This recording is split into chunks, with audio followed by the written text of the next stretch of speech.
Hey guys, welcome to lecture number 11 in our adventure through the derivatives of functions. Well, in this lecture, I would like to show more applications of derivatives. And this time, we will see what is the connection between derivatives and physics. You will see how important these derivatives are in physics-related questions regarding speed, velocity, acceleration, rectilinear motion, whatever.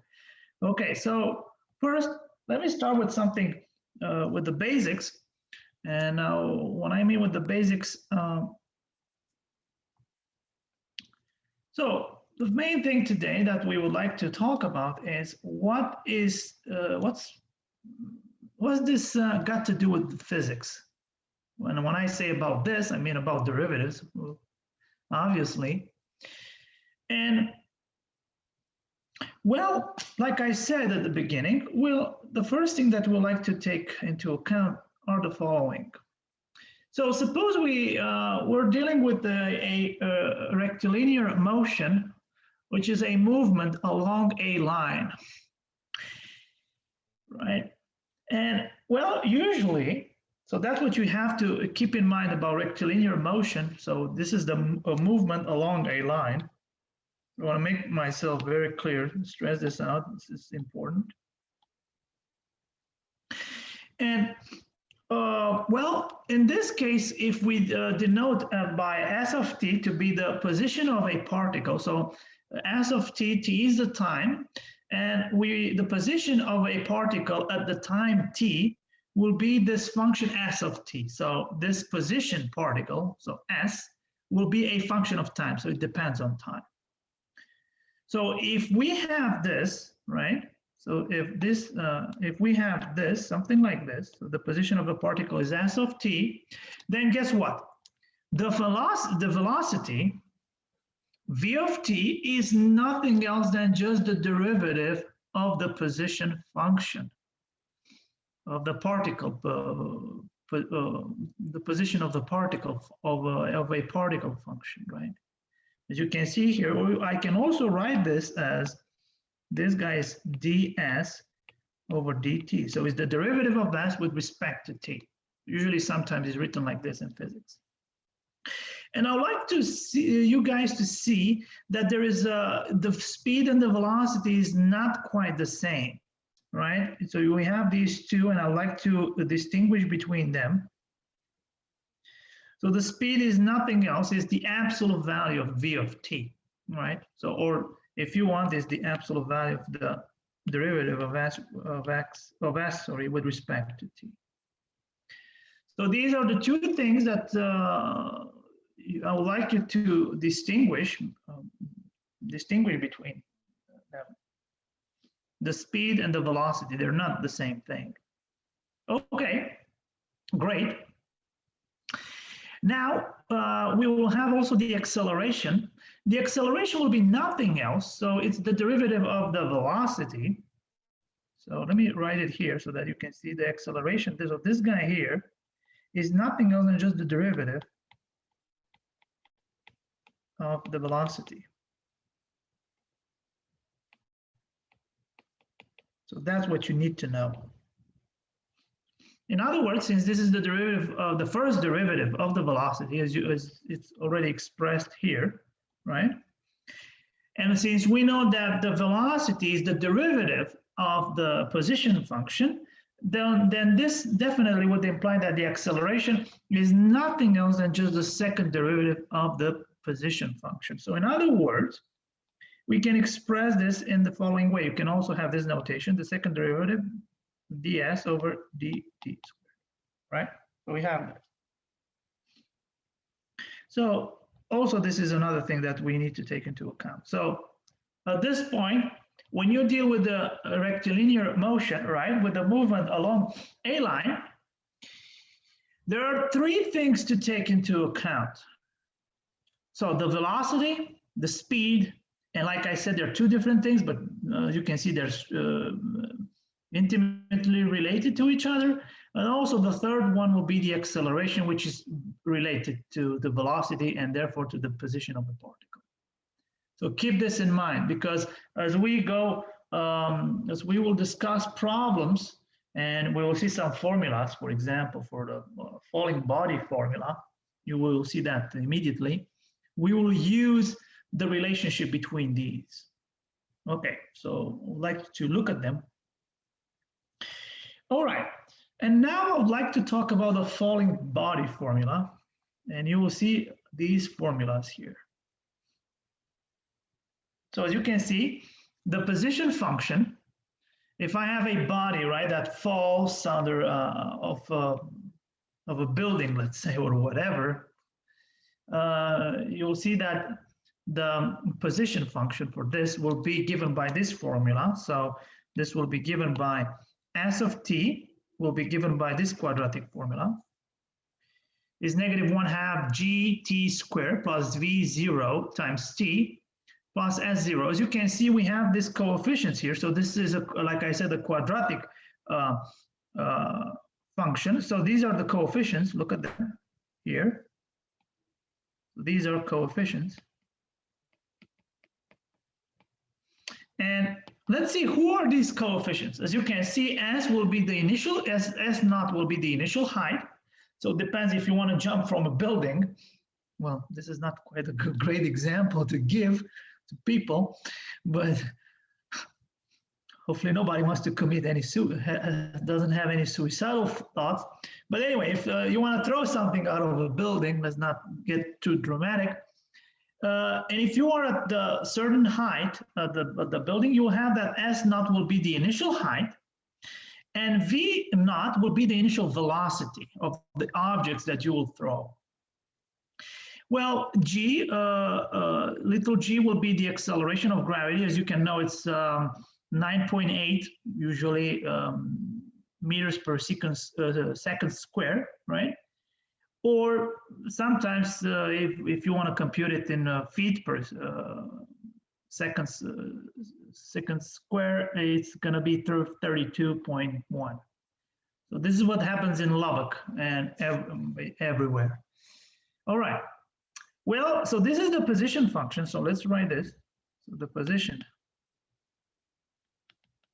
function. So this will be the position of the objects that you will like to throw of the building.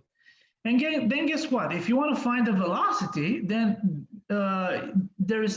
so what you will do is you'll just take the derivative of the position function. And guess what? If we take the derivative of the position function, I'd like you to look at it, right? You see you have negative 1/2 squared gt squared. So the derivative of that, so let's write it here. So let's compute S prime of t. So S prime of t will be negative 1/2 g times t squared plus v naught t plus s0. So prime, so the derivative of this will be, guess what? Negative 1/2 times g times t squared prime. So by applying the sum rule, plus v0 t prime plus s prime, which is 0. So this would be 1/2 times g. The derivative of t squared will be 2t plus v0, because the derivative of this is 1 plus 0. So this is, sorry, I forgot the negative here. So this is negative 1/2. Actually, the negative 1/2 will cancel.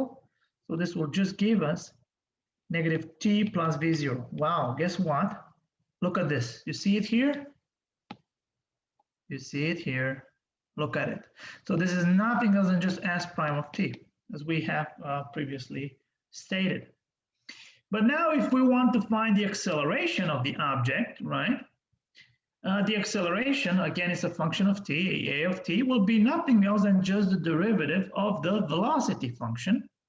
And as you can see, the velocity function is a linear function, so the derivative will be just negative g. So this guy here is nothing else than just v prime of t, right? So that's what we have. So again, I would like you to look at these three here. So again, if we have a falling body, so the position will be given by that function, that quadratic function, and then we can find the velocity, and we can also find the acceleration.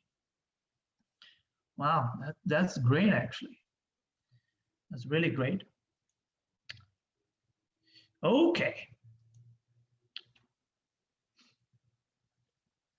So now let's see an example. And I'm going to give you a very practical example. Look at this Leaning Tower of Pisa. Well, let me tell you some story. I've been there twice, actually. I visited Pisa. It's a beautiful town in Italy. I would definitely suggest you to visit it. And probably you have seen in the movies or documentaries or whatever, but it's a Leaning Tower of Pisa. It's a pretty extraordinary image, especially when you're inside the tower, but also outside the tower. Maybe I should have put on my background some pictures with the Pisa Tower. Well, I did not have this inspiration, but probably I'll do it next time. This actually exists for real. So the problem stays the following. So the Leaning Tower of Pisa is 176 feet tall. Well, if we want to throw a rock, as you can see on that dot here, I want to throw a rock, as you can see here, right? So if I'm throwing a rock upwards from the top at 20 feet per second, okay, so that's what I'm doing. And I know that the position of the rock at the time t is given by this function. So this function right here, look at this. Oh. So this function right here, look at it. This is what we call the position function, right? As you can see, it says pretty clear the position of the rock at time t. And now we're asking the following questions. Well, the first one that we would like to see is how high does the rock go? And the second question is when does it hit the ground? And the third one is what is the velocity when it hits the ground? So I would like you to look at this and try to think for a couple of minutes of this question, and then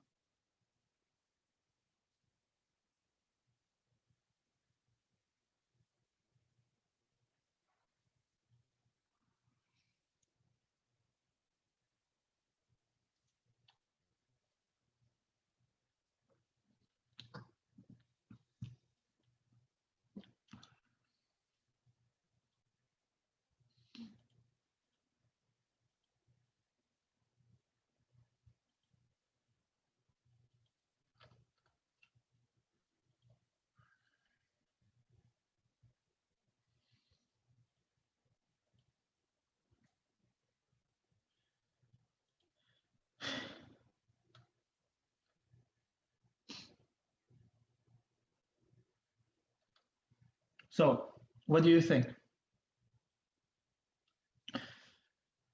So how high do you think does this hit the, how high does the rock go?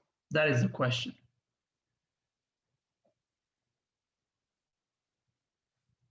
So what do you think we should do here?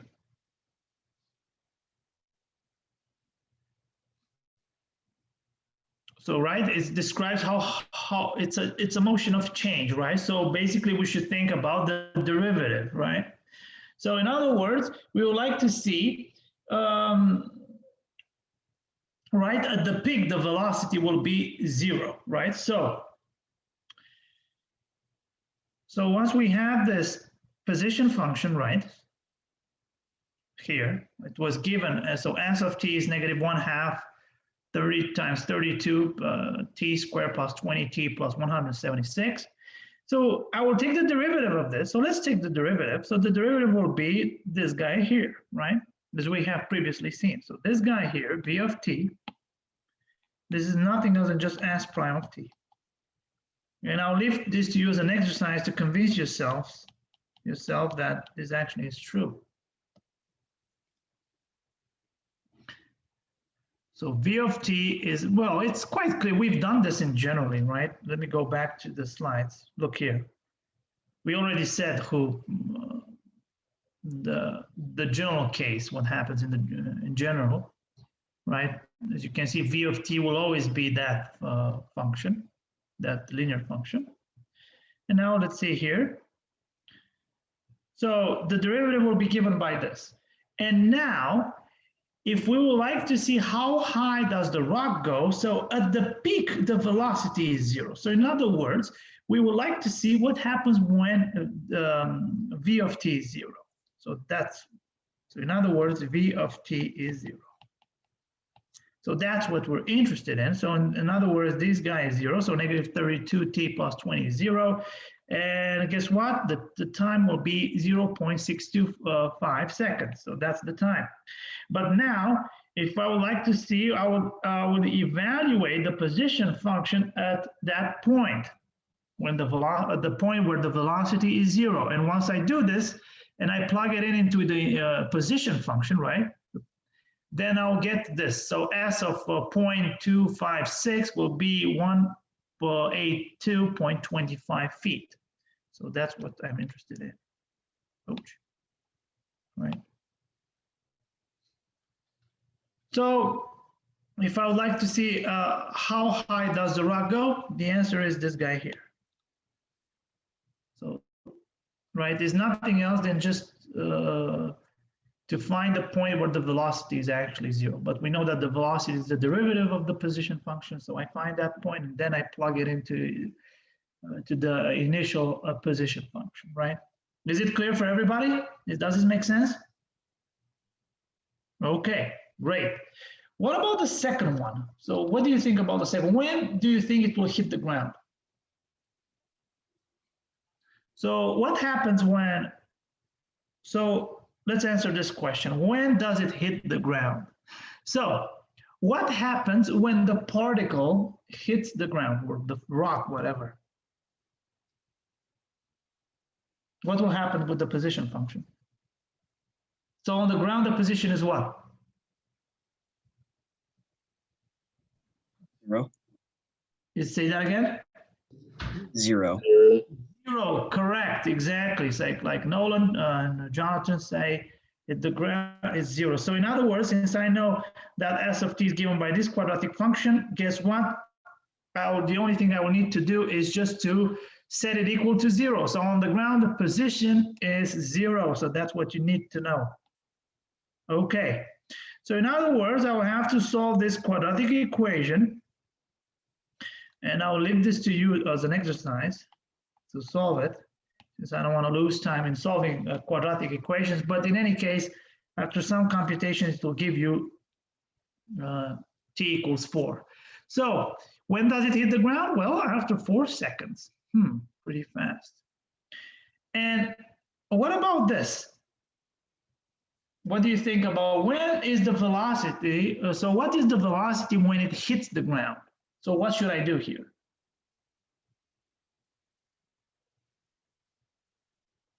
Because I know that the rock will hit the ground at 4 seconds. So I'm wondering what will be the velocity? Not quite 0. Because I'm interested in the velocity when it hit the ground. Boom. Not after. Pay attention. When it hits the ground. Boom. Not after. After it hits the ground, okay, it's clear 0. So what should we do here? So the velocity is what? Is the derivative of the position. So basically, the velocity is v of t. And when it hits the ground, when does it hit the ground? T equals 4. So I have to evaluate v of 4. So like I said, v of t is this guy here, right? Is the derivative of this, right? S prime of t. And when does it hit the ground? At t equals 4. So at t equals 4, we know from point 2 here, t equals 4 seconds. We know that the rock hits the ground.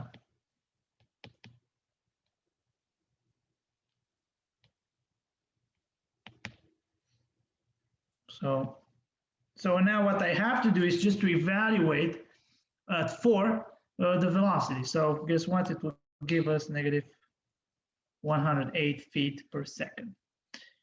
Okay, so that's an example. Now let's see another example. Again, I would like you to take a couple of minutes to look at this.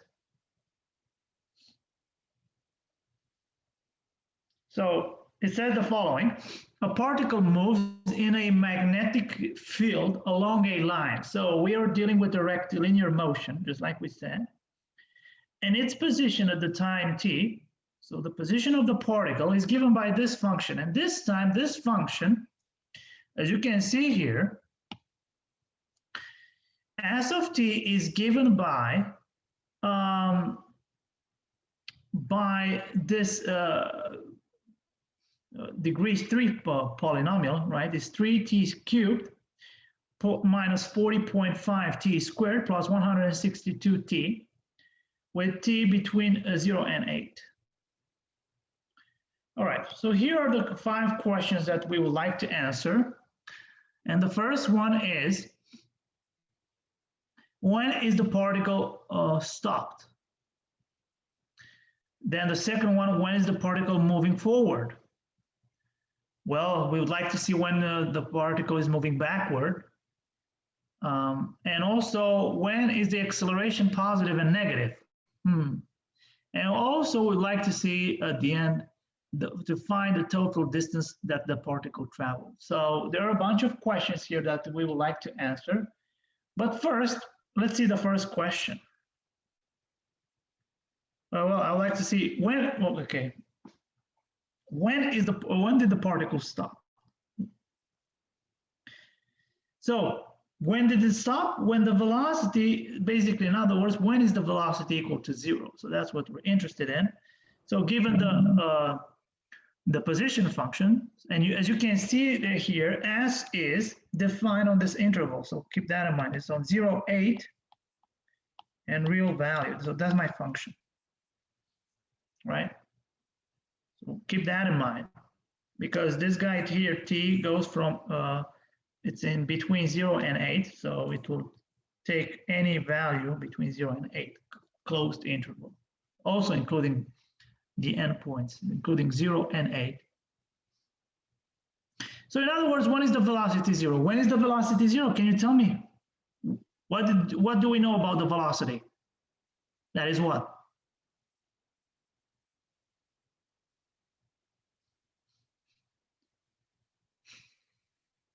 The derivative of st. Exactly. So this is the derivative of the position function. So we know that the velocity is nothing else. Let's compute it so that we convince ourselves that this actually happens. So v of t is s prime of t, which is in our case 3t cubed minus 40.5 t squared plus 162t prime. And now we apply the sum rule, and we will have the derivative of each one here. So I'll have a 9t squared minus 40.2 times 2 will be 81t plus 162, which is exactly what we have here as well, right? And again, this function is also, v is defined on the closed interval 0, 8 and real valued. Okay. So the question is, we have to solve right now is to this equation. So we have to set up a v of t to equal to 0. And once we do this, we will get this quadratic equation, 9t squared minus 81 plus 162 equal to 0. And I'll leave this, this can be factored as 9 times t minus 3 times t minus 6, or whatever. If you don't want to factor it, you can just take the 9 out, and you will solve a quadratic equation with delta and x1 and x2 and so on. You already know how to do this from a college algebra course, pre-calc. But then the solutions that we will get are these two, t equals 3 and t equals 6 seconds. So that's what we need to know. So in other words, When is the velocity 0? Well, either at t equals either at t equals 3 or at t equals 6 seconds.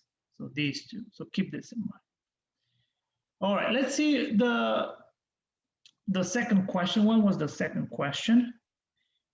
When is the particle moving forward? What does this mean, in fact? Can you tell me? So the particle, the particle keeping when did it have velocity 0? We have seen what happens. We have to set up the derivative to be equal to 0. So the particle just stops, right? The velocity is just 0. But now if I want my particle to move forward, what does this mean? How can we translate this?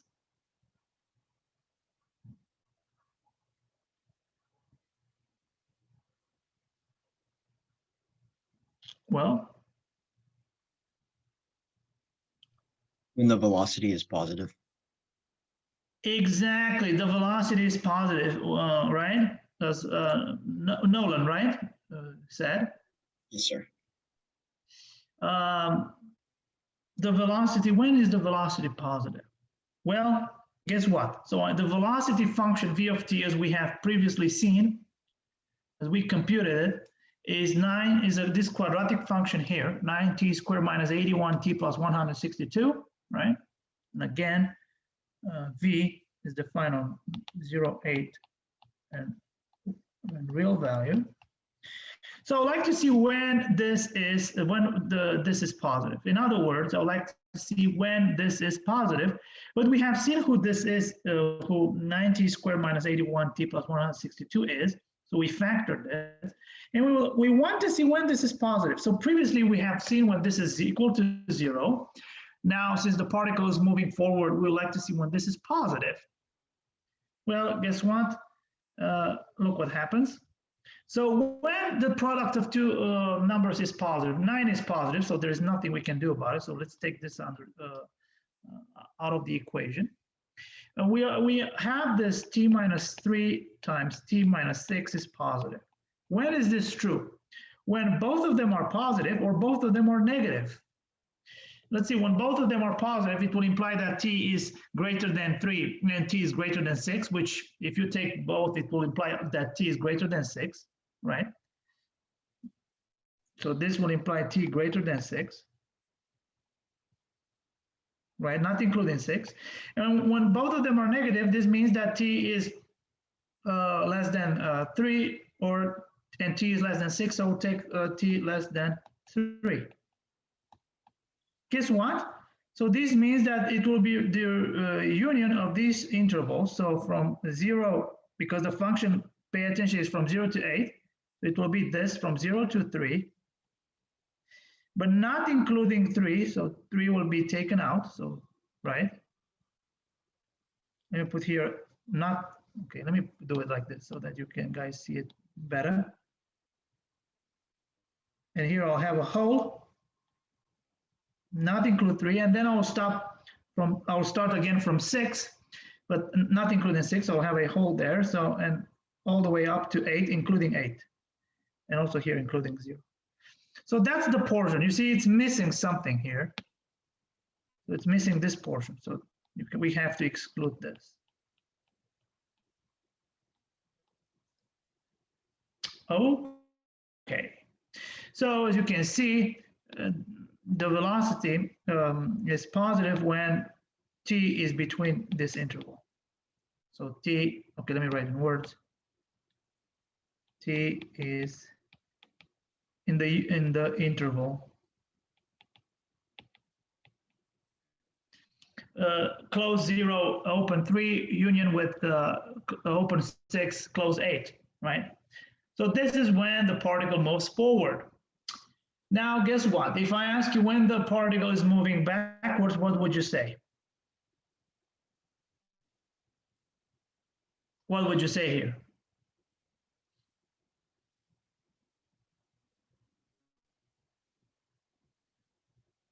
So we have seen what it means for the particle to move forward.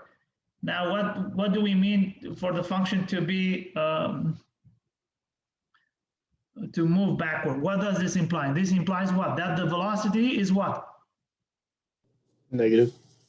Negative, exactly. So the velocity is negative. So it means that when do we have the negative velocity? In other words, when do we have that this guy here, right, was we can compute when this is negative. When, guess what? Can you tell me based on the previous consideration? So this is what happens when the velocity, so here is the where the velocity is positive.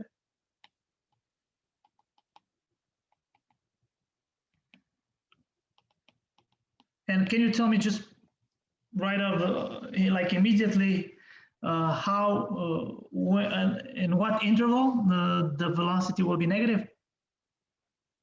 From 3 to 6. 3 to 6, including those two?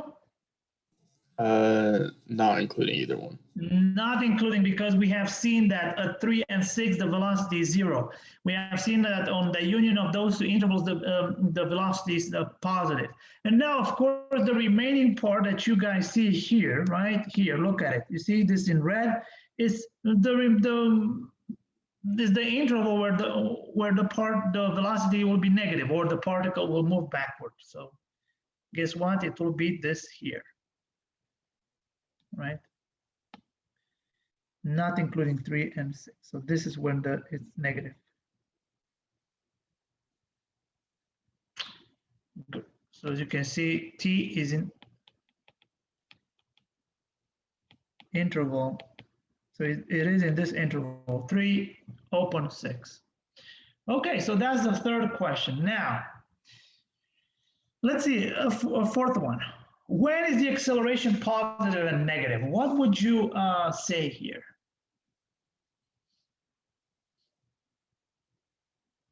What is the relationship between the acceleration and the velocity? Can you tell me?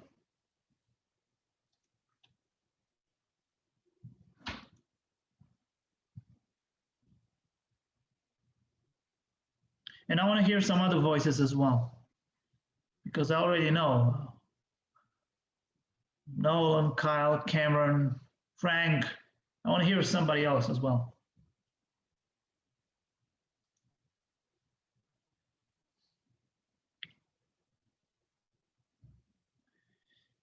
Exactly. Okay, like Jonathan, also Jonathan.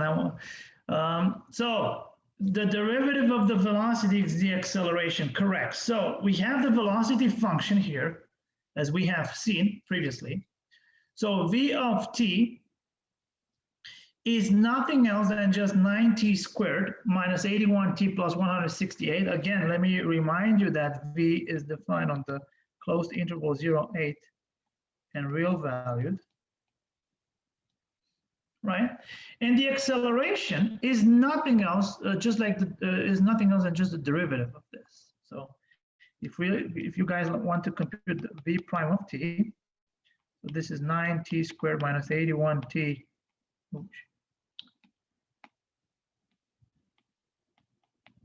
plus 162 prime. Right, the derivative of this guy here will be nothing else than just 18t minus 81.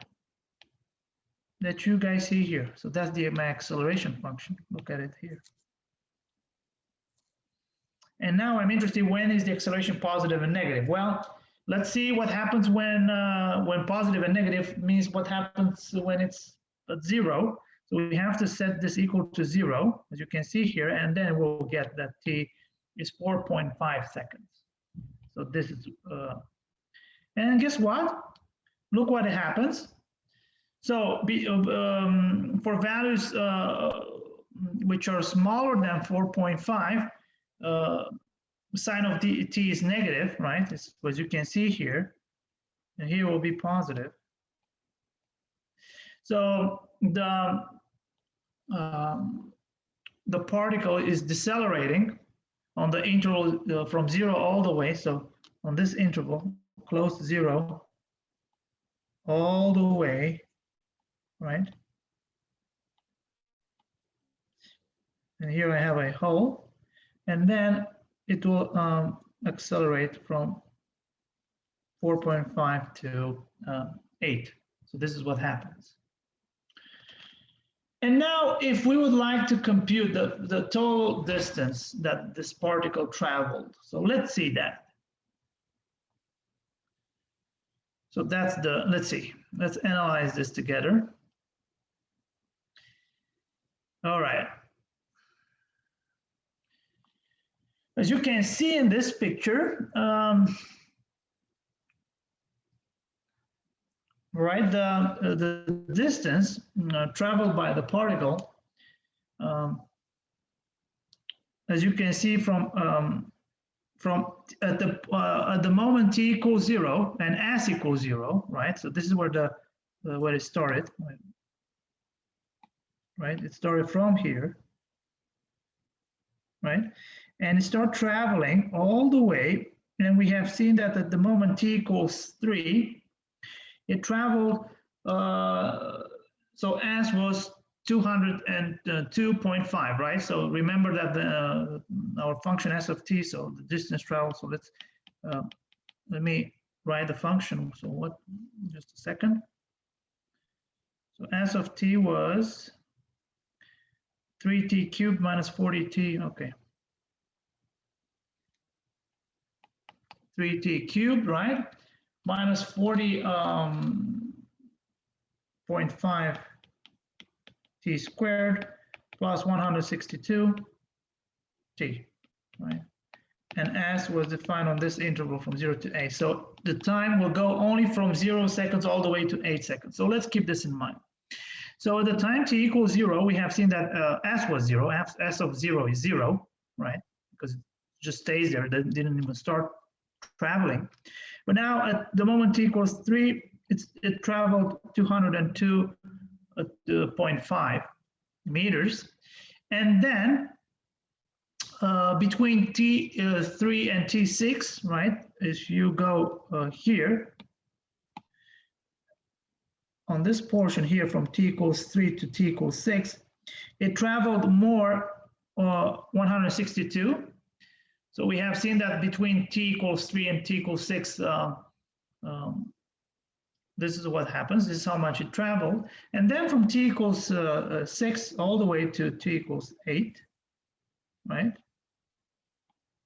It traveled, pay attention here, because from 162 it traveled 78 more meters, so it was, S was 240. And now we have to add these. So here between 162,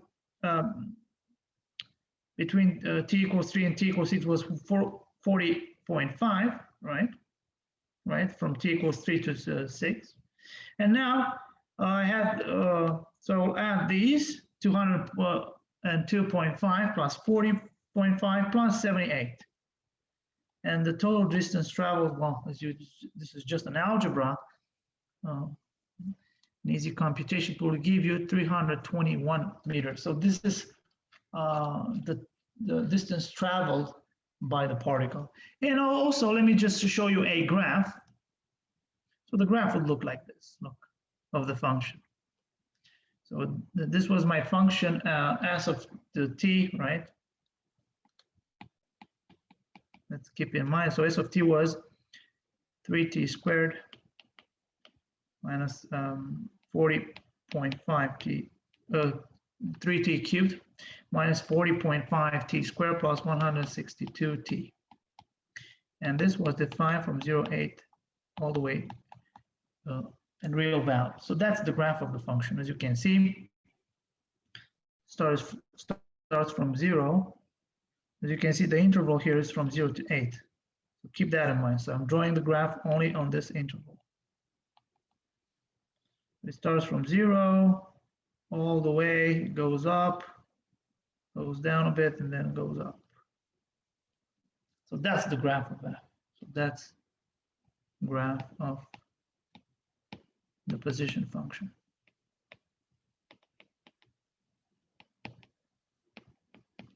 S of t. Okay, great.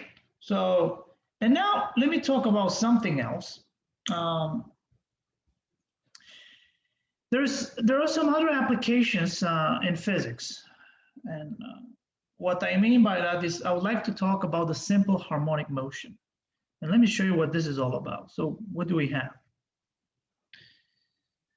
As you can see in the picture, So the simple harmonic motion involves the following. So I will have a pendulum, right? And also I'll have a block attached to a spring. So this basically, more roughly speaking, this is what the simple harmonic motion is all about. And now let's get to details. And I would like to show you some examples. And the first example I have in mind is the following. Look at this. The following, I would like to draw your attention with the following statement. The height of this block in centimeters is given by clearly, as you can see, I'm only referring to meters, centimeters. Anyway, but it doesn't matter, it's just a number. So the height of this block is given by S of t, so as you can see, it's a trigonometric function, it's 3 cosine of pi t. And the height, right, this height function is defined, so this guy here, S is defined on 0, 2, and real valued. And what we would like to find is to see what is the velocity and the acceleration. So before we get started, what do we know about the velocity? So pay attention, this is the height is just like the position function. So again, what do we know about the velocity and the acceleration in terms of the position function?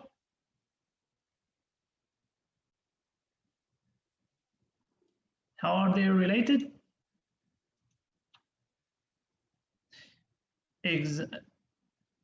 Exactly. So the velocity is the first derivative of the position function, so s prime of t, and the acceleration is the second derivative, is second prime of t. So let's see.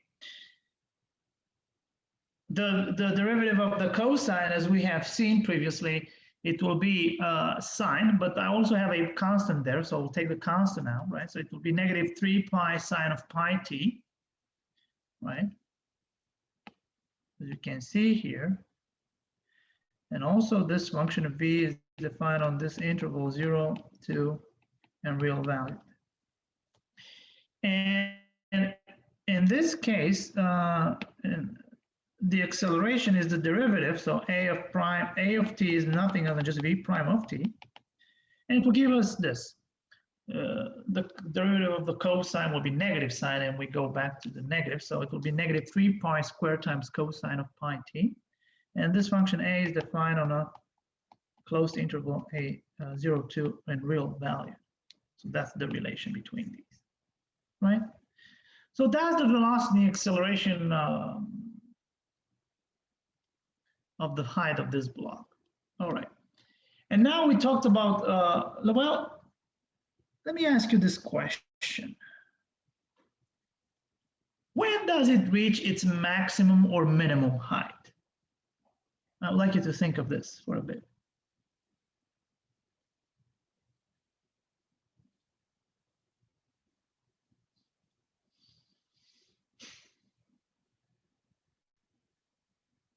So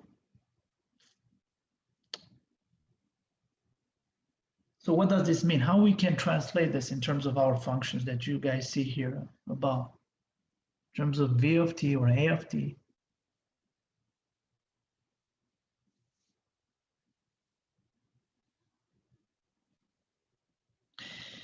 Exactly. Okay. I would like to hear also somebody else.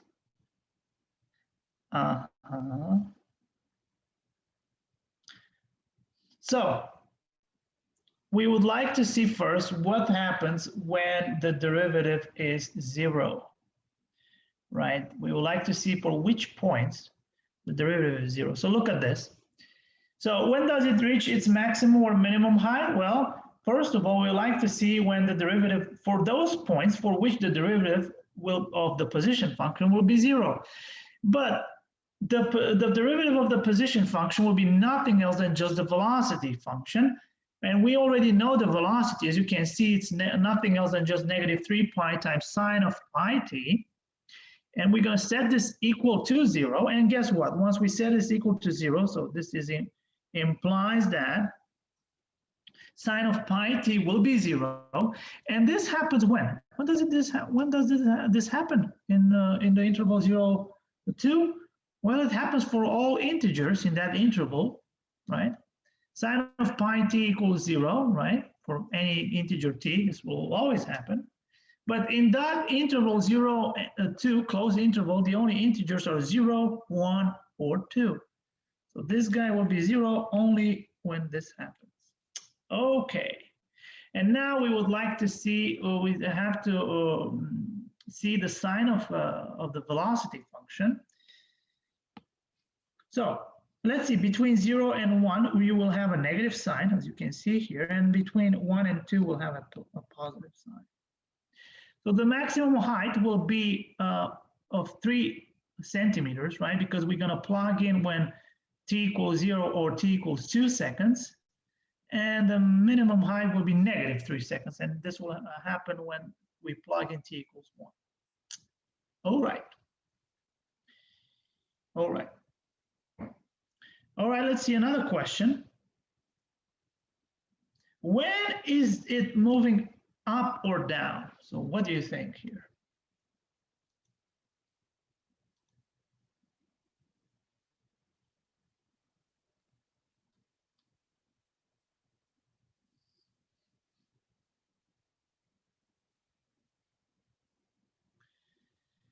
So we will have the position positive and negative. Okay, so we'd like to see when exactly. So when do we have positive and negative velocities? So in other words, we would like to see when for what values when do we have v of t is less than 0, and when do the v of t is greater than 0, right? All right. So now let's see. So what do you think it's moving down from? So the particle is moving down from t equals 0 to t equals 1, right? As you can see, it's negative here. I'd like to stress this again. Look at this. From 0 to 1, right?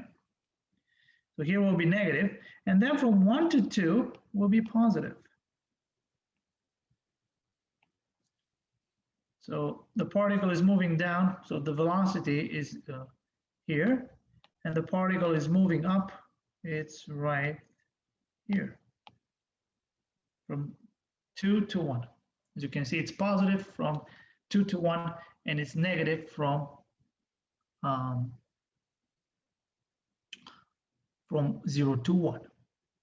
All right, now let's see another question.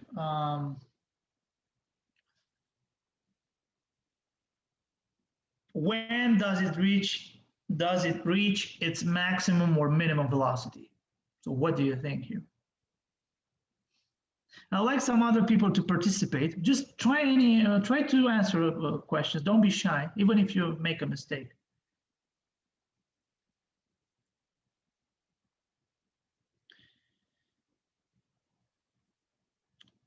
So when the acceleration is 0, right? So exactly like Kyle says.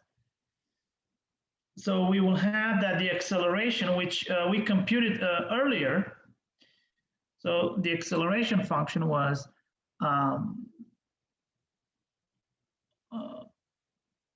0, right? The acceleration function is -3 pi squared cosine of pi t.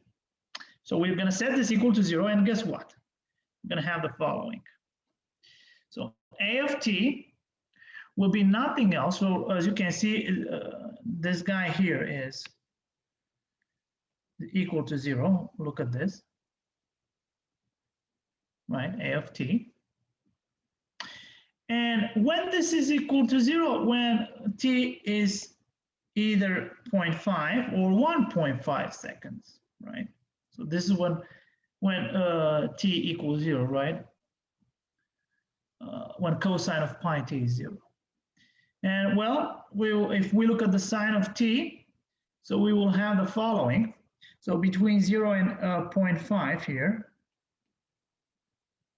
right? It's negative. I want you to, then it will be positive. Let me do it like this. From 0.5 to now 1.5, and then again, it will be negative. So what is the maximum velocity? Well, it will be at, if we plug it in, t equals 1.5, it will give us 3 centimeters per second. So this will happen at t equals 1.5. And when we plug it in, right, then into the velocity, right? So this, we plug it in, t equals 1.5 into velocity function, so v of 1.5. And here, when we plug it in, 1.5, sorry. And here, when we plug it in v of 0.5, it will give us this guy here. Negative 3 pi, and here it will give us 3 pi. So the one that's larger, it will be the maximum. The one that's lower, it will be the minimum velocity, the minimum, and that's it. So this is when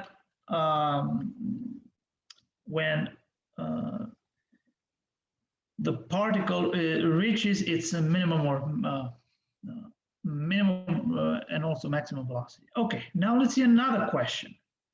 When is it accelerating or decelerating? What does this mean? I want.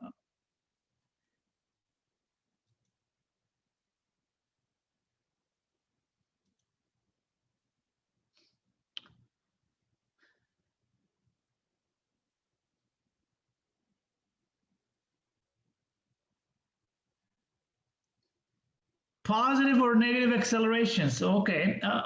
Also, I'd like to hear somebody else, not just Kyle and So others. it's Yes, from Roosevelt. 0.5 to 1.5. I'm guessing it increases and then that's accelerating. And it goes from positive to negative from 1.5 to 2. So decelerating. Exactly. Like Roosevelt says, as you can see here, from 0 to 0.5, it will be negative. So let me put it like this. Oops. Change the color. So as you can see, it will be negative.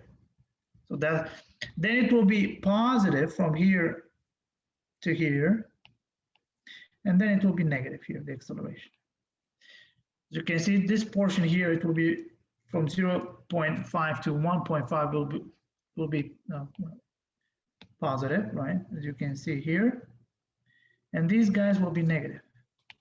And on those two portions from the one from the left and the one from the right. So from the left is from 0 to 0.5, and the other one is from 1.5 to 2. So guess what?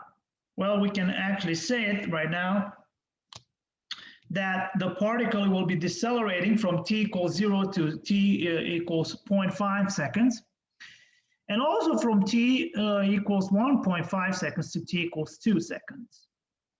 And that will be the particle when the particle will be decelerating, and it will be accelerating when from in that interval between the two, right? So from t equals 0.5 to t equals 1.5 seconds, right? And now I would like to answer one more question before we, and I'd like you to think of this. How do we find the total distance traveled? So what do you think it will be, the total distance traveled?